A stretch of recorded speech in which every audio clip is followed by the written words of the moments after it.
Dan beliau juga pernah mengatakan, saya kabarkan kepadamu bahwa akidah saya dan agama saya adalah akidah Ahlussunnah wal Jamaah, sebagaimana yang dianut oleh para imam kaum muslimin seperti Imam 4 dan para pengikut mereka.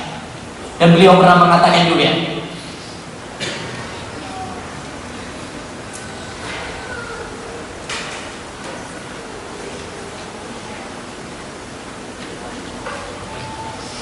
dikatakan oleh Syekh Abdul Latif bin Abdul Rahman, dia mengatakan sesungguhnya Syekhul Islam Muhammad bin Abdul Wahab mengajak manusia agar hanya beribadah kepada Allah saja dan tidak menyekutukannya. Tidak diragukan lagi bagi setiap muslim bahwa hal ini merupakan agama Allah yang karenanya Allah mengutus para rasul dan menurunkan kitab-kitabnya. Baik, sekarang kita akan mengetahui bagaimana akidah beliau. Dalam surat yang beliau layangkan kepada para penduduk Qasim, ketika orang-orang Qasim bertanya kepada beliau tentang akidahnya, maka beliau menulis satu jawaban, inilah yang saya yakini. Yang pertama, yang bawa buku bisa dilihat halaman 89. Beliau mengatakan, saya bersaksi pada Allah dan para malaikat bahwa saya meyakini seperti keyakinan al-firqatun najiyah, Ahlussunnah wal Jamaah, berupa iman kepada Allah, malaikatnya, kitab-kitabnya, para rasulnya, hari kebangkitan setelah mati, iman terhadap takdir, baik yang takdir yang baik ataupun yang buruk. Jadi beliau mengikuti akidah Ahlussunnah wal Jamaah. Apa Ahlussunnah wal Jamaah?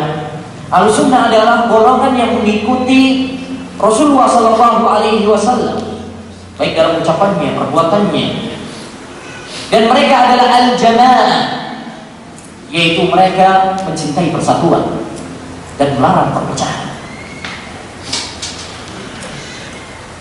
Dalam kalimat ini, Syekh Muhammad bin Abdul Wahab berkeyakinan seperti keyakinan Ahlussunnah wal Jamaah, yaitu iman kepada Allah, iman kepada malaikat, iman kepada kitab, dan sebagainya. Selanjutnya, akidah beliau termasuk iman kepada Allah adalah iman kepada apa yang dia sifatkan pada dirinya melalui kitabnya, melalui lisan rasulnya, tanpa tahrif dan ta'til. Dan ini adalah akidah dalam masalah asma wa sifat, bahwa akidah beliau seperti akidatus salaf. Kita menetapkan apa yang ditetapkan oleh Allah, kita menetapkan apa yang ditetapkan oleh Rasulullah SAW dalam hadisnya yang sahih tanpa memalingkan maknanya. Ya, kalau Allah Subhanahu wa taala mengatakan tabarakalladzi biyadihil mulk, Maha barakah Allah Subhanahu wa taala yang dengan tangannya, ya kita katakan Allah punya tangan. Ya, karena itu yang Allah firmankan untuk dirinya. Dan tidak ada yang lebih tahu tentang Allah kecuali dirinya. Siapa yang tahu tentang Allah daripada Allah sendiri? Ya, makanya perhatikan firman Allah Subhanahu wa taala, Ar-Rahmanu 'alal 'arsy istawa fas'al bihi khabira. Allah Subhanahu wa taala tinggi di atas langit, tanyakanlah kepada khabira, Allah Subhanahu wa taala yang Maha tahu. Allah yang lebih tahu tentang diri. Kalau Allah mengatakan bahwa dia tinggi, kenapa kita kemudian mengatakan enggak, Allah di mana-mana kok? Mari kita protes dengan Allah Subhanahu wa taala. Seakan-akan kita lebih tahu tentang Allah daripada Allah sendiri. Allah mengatakan bahwa dia punya tangan, kita katakan enggak. Enggak boleh Allah Subhanahu wa taala punya tangan. Tapi ingat bahwa akidah Ahlussunnah wal Jamaah, kalau menetapkan Allah punya tangan, kita tidak menyamakannya dengan makhluk. Laisa kamitslihi syai'un wa huwas samiul basir. Orang kan begitu. Oh, kalau Allah Subhanahu wa taala punya tangan pasti sama dong dengan makhluk.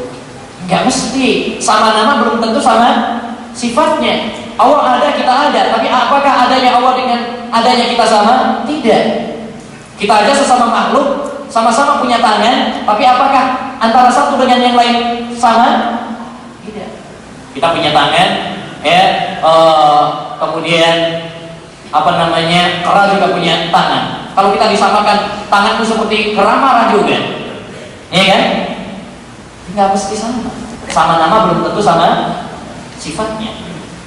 Demikian juga, tatkala kita menetapkan Allah Subhanahu wa taala memiliki tangan, atau Allah Subhanahu wa taala turun, Allah Subhanahu wa taala tinggi, bukan berarti kemudian kita menyamakannya dengan Allah Subhanahu wa taala. Kita tetapkan apa yang ditetapkan oleh Allah tanpa menyerupakannya dengan makhluk.